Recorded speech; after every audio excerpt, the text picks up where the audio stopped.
How drastic would it be to suddenly find your favorite foods rationed or unavailable? During World War II, people faced this reality daily, navigating a world where survival depended on creativity with limited ingredients. Food was a strategic resource tightly controlled by the government. From stretching meat with fillers to transforming kitchen fats into vital war materials, survival required ingenuity and resilience at the dinner table. 1. Rationed foods. During World War II, rationing transformed everyday eating into a strategic challenge, with essentials like sugar, coffee, and meat tightly controlled to ensure fair distribution. Let's start this list with none other than sugar. Sugar was the first food item to be rationed during World War II, and it remained rationed longer than any other commodity, from May 1942 to June 1947, extending even beyond the war's end. Can you even imagine having your sweet tooth curtailed in such a drastic way? The initial allowance was a mere 8 ounces per week, but as the war dragged on, even this meager amount was slashed to just 4.5 ounces per week. Families had to stretch their sugar supply as much as possible, and creative substitutes became a necessity rather than a choice. Maple syrup, corn syrup, and even fruits were used to add sweetness to recipes where sugar was scarce. For those who wanted to preserve fruits at home, a special application had to be made to obtain extra sugar, a process that added yet another layer of bureaucracy to daily life. The rationing of sugar wasn't just a minor inconvenience. It symbolized the broader sacrifices that civilians were forced to make, turning even the simple pleasure of sweetness into a rare luxury. And when sugar was not enough to be rationed, there came another people's can't survive without it thing. Coffee. Coffee, once the treasured morning ritual, turned into a rare luxury during World War II. From November 1942 to July 1943, the U.S. government imposed rigorous rationing, limiting each person to just 1 pound of coffee every 5 to 6 weeks. Imagine the struggle as the comforting aroma of a fresh brew became a fleeting memory, replaced by a sense of scarcity. The war's impact was felt deeply as military demands and U-boat attacks on supply ships depleted the coffee reserves. Resourceful households brewed their coffee with chicory, a clever filler that extended the precious beans, and made do by reusing grounds and incorporating leftover coffee into recipes. Each cup became a coveted treasure, turning the act of brewing into a moment of quiet defiance and resilience. The rationing of coffee wasn't just about the beans. It was a testament to the creativity and endurance of those who sought to preserve a sliver of normalcy amid wartime adversity, turning the rationed wheel towards another normal norm which didn't remain normal enough to be found during World War II. Processed foods. As the war dragged on, processed foods became a coveted luxury, tightly rationed from March 1943 to August 1945. Canned fruits, vegetables, soups, and juices, once staples of everyday life, were now carefully controlled, making each tin and jar a prized possession.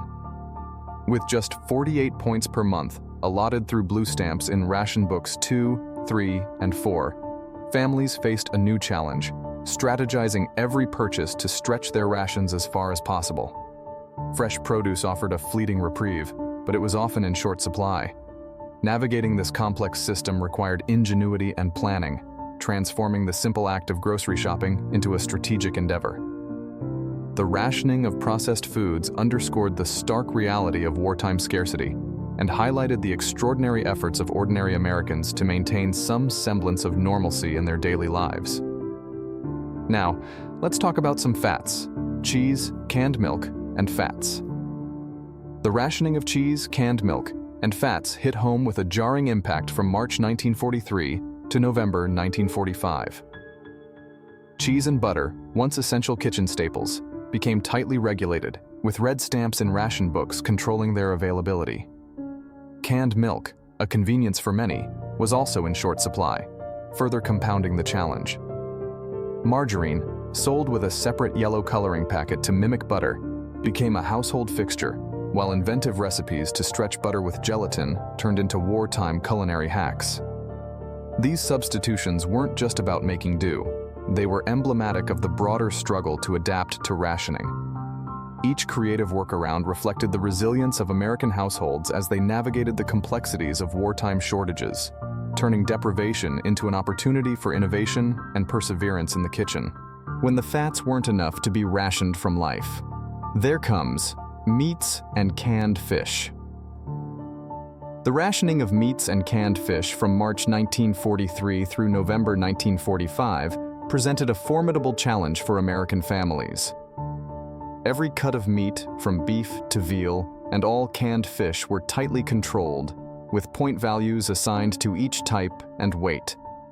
Fresh fish and poultry, though not officially rationed, became highly sought after, pushing families to get creative. Raising rabbits or turning to organ meats, often dubbed variety meats, became more common as people sought alternatives to rationed cuts. The black market thrived amidst these restrictions, revealing the lengths to which some would go to secure their meat supplies. This era of rationing was not just about scarcity, but about the ingenuity and determination of families who turned the struggle for meat into a testament to their resourcefulness and adaptability. While rationing made many foods scarce, there were some staples that remained available. Let's dive into the non-rationed foods and see how they shaped wartime diets. But before shifting to it, which rationed food do you think would have been the hardest to live without? Share your thoughts and experiences in the comments below. Fresh fruits and vegetables. During the era of stringent rationing, fresh fruits and vegetables offered a glimmer of relief. Though never officially rationed, these items were often scarce, turning them into a coveted treat. The government's push for victory gardens turned backyard plots and vacant lots into vibrant, productive spaces. These gardens were more than just a practical response. They became a powerful symbol of self-reliance and resilience.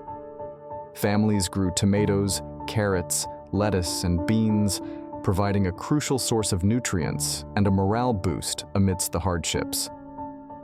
The struggle to secure fresh produce highlighted the broader context of wartime sacrifices and the ingenuity of ordinary Americans who found ways to nourish their families and sustain hope during challenging times. Now, talking about something that everyone thought would be rationed, but was still available during the hardest times. Milk remained a rare constant amidst the ever-tightening rationing restrictions. While other essentials were strictly controlled, fluid milk flowed freely, offering a small but significant relief to households. It played a vital role in daily meals, from breakfast to baking, and was especially useful in stretching limited supplies of butter. In a period where every ounce of fat was carefully rationed, milk's availability provided a welcome reprieve. Its role in the diet went beyond mere nutrition. It was a dependable ally for homemakers, striving to make the most out of their constrained resources, proving that even in times of scarcity, certain comforts could still be maintained. We're still talking about breakfast T0 baking things. Eggs and poultry managed to escape the strict confines of rationing, but that didn't mean they were always readily available. The demand for these items often outstripped supply, leading many families to take matters into their own hands. Backyard chickens became a common sight as resourceful households raised their own birds to ensure a steady supply of eggs and meat. These chickens were more than just livestock. They symbolized the ingenuity and self-sufficiency of Americans during wartime shortages. In an era defined by scarcity, the backyard flock provided a crucial source of protein and a sense of normalcy, reflecting the resilience and adaptability of families navigating the challenges of rationing. As staple foods dwindled and rationing tightened, resourceful individuals found innovative ways to adapt and survive. They turned to creative, third, substitutions and stretching techniques to make the most out of every limited supply. Stretching butter. With butter in short supply, Americans turned ingenuity into an art form. Households mixed butter with gelatin or honey, or whipped it with other ingredients to make each precious ounce last longer. This clever blending stretched their butter reserves, allowing it to enrich a variety of dishes from baked goods to everyday meals. Imagine kitchens bustling with activity, where the simple act of making butter go further was a small victory in the larger struggle to make rationed supplies last. This creative approach ensured that families could savor the creamy goodness of butter despite its scarcity. Next up, we have something for can't survive without it people: chicory. Coffee lovers faced a tough reality as their beloved brew was rationed. To stretch their coffee supplies, many turned to chicory, an earthy root that was mixed with real coffee to extend each cup. This wartime substitution not only preserved the comforting ritual of morning coffee, but also added a new, distinctive flavor to their brews. Picture families making the most of their limited coffee rations, turning to chicory to stretch their supplies and keep their mornings warm and familiar despite the constraints of rationing. Shifting to some meaty proteins: organ meats. With meat rationed, Americans turned to organ meats, often overlooked but rich in nutrients. Dubbed variety meats, these cuts, like liver and kidneys, were promoted to stretch meat supplies and add variety to the diet. Families embraced these nutrient-packed options, discovering new recipes and flavors. The shift from familiar cuts to organ meats was more than a necessity. It became a testament to their adaptability and resourcefulness. These less conventional cuts ensured that every bit of meat was utilized, transforming a wartime challenge into an opportunity for culinary exploration. While organ meats offered a unique challenge to home cooks, let's not forget another wartime hero in the kitchen: gelatin. In the face of fat shortages, gelatin emerged as a culinary lifesaver. This versatile ingredient was used to extend the use of precious fats like butter, making every drop count. Picture kitchens where gelatin transformed recipes, stretching limited resources into satisfying meals. Whether incorporated into savory dishes or desserts, gelatin played a crucial role in helping families manage their rationed supplies. By creatively using gelatin, households could ensure that their meals remained flavorful and filling, even when fats were in short supply. As we're speaking of creative solutions, let's shift to something that might surprise you: peanut butter. As traditional fats became scarce, peanut butter rose to the occasion as a versatile substitute. This creamy spread became a key ingredient in baking, replacing other fats in a variety of recipes.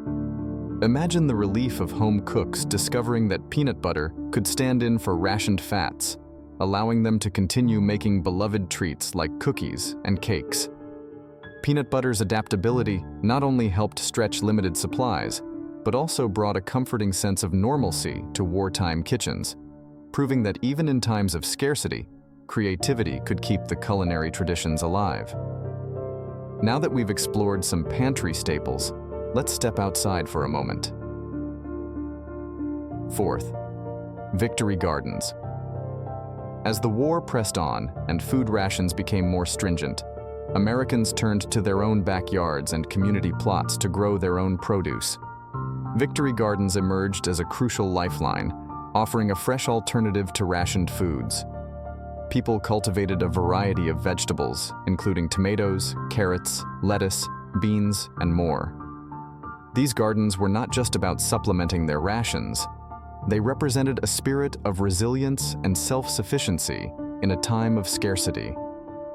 Families took pride in their ability to contribute to the war effort by producing their own food. To ensure that their hard-earned harvest lasted through the months, they employed various preservation techniques. Canning, dehydrating, and freezing became essential skills, extending the life of their crops and adding a semblance of normalcy and comfort to wartime life. Victory gardens were a testament to the ingenuity and determination of the American people during challenging times. As Americans cultivated their gardens, the government was busy regulating prices to keep essentials within reach. Curious about how they managed it? Fifth, ceiling prices. In the face of dwindling supplies, the Office of Price Administration, OPA, stepped in to manage the costs of essential goods. Ceiling prices were set for items like meat, dairy, fats, and processed foods to prevent exorbitant inflation and ensure that these essentials remained within reach for all consumers. This regulatory framework aimed to strike a balance between maintaining affordability and covering the varying costs of operating different types of stores. Higher ceiling prices were permitted in smaller stores, acknowledging their greater overhead and limited buying power. The OPA's approach sought to protect consumers from price gouging, while also ensuring that merchants could stay in business despite the economic strain of wartime shortages. By regulating prices in this manner, the OPA played a crucial role in maintaining fairness and accessibility in a time of widespread scarcity. With prices controlled and supplies limited, cooking and meal planning became an art form. How did families turn rationed ingredients into delicious meals? 6. Cooking and meal planning. With rationing in full swing, American households faced the challenge of making every meal count with limited resources. Magazines and newspapers became essential guides, offering creative solutions and tips for cooking with minimal or no rationed ingredients. Daily menus were carefully planned to provide balanced, nourishing meals while stretching the rationed supplies. Breakfast might consist of juice, cereal, and toast, while lunch could feature hearty vegetable pies and rolls accompanied by milk. Dinners were designed to be both satisfying and inventive, including soups, stews, biscuits, salads, and gelatin desserts. Cooking became an exercise in resourcefulness, transforming restricted ingredients into appealing and nutritious fare. This period saw a surge in culinary creativity as people adapted to rationing by utilizing every available ingredient and exploring new recipes that fit within their limited provisions. But not everyone played by the rules. 7. Black market. As rationing continued, the black market became a persistent challenge, driven by the high demand for scarce items such as beef, butter, and sugar. For many, the temptation to purchase these goods outside the official rationing system was irresistible, despite the risks involved. Engaging in black market transactions was deemed unpatriotic and came with significant legal repercussions, including fines and potential imprisonment. The black market not only undermined the rationing efforts, but also reflected the intense desire for coveted goods. Government and community leaders worked diligently to curb these illicit activities, reinforcing the importance of adhering to rationing rules and promoting the collective effort to support the war. The black market remained a contentious issue throughout the war, highlighting the challenges of balancing consumer needs with wartime regulations. To counteract these challenges, knowledge became more crucial than ever. 8. Public messaging and education. Navigating the complexities of wartime rationing required clear and effective communication. Government campaigns played a pivotal role in educating the public about conservation, substitutions, and participation in victory gardens. Through various media channels, Americans received detailed guidance on how to manage their ration books and points effectively. These educational efforts were crucial in helping citizens understand the point rationing system and make the most of their limited resources.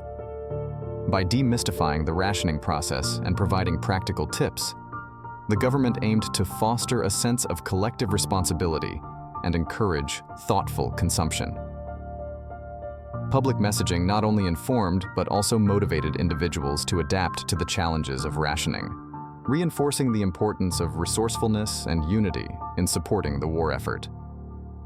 As we've seen, the ingenuity and resilience of people during wartime rationing turned scarcity into an opportunity for creativity and self-sufficiency. From victory gardens to clever substitutions, their resourcefulness was nothing short of inspiring. If you enjoyed this dive into wartime food strategies, make sure to hit that like button and subscribe for more engaging content. Don't forget to click the bell icon to stay updated with our latest videos. We'd love to hear from you. What's the most surprising or creative way you've heard people adapt to food shortages? Drop your thoughts and stories in the comments below.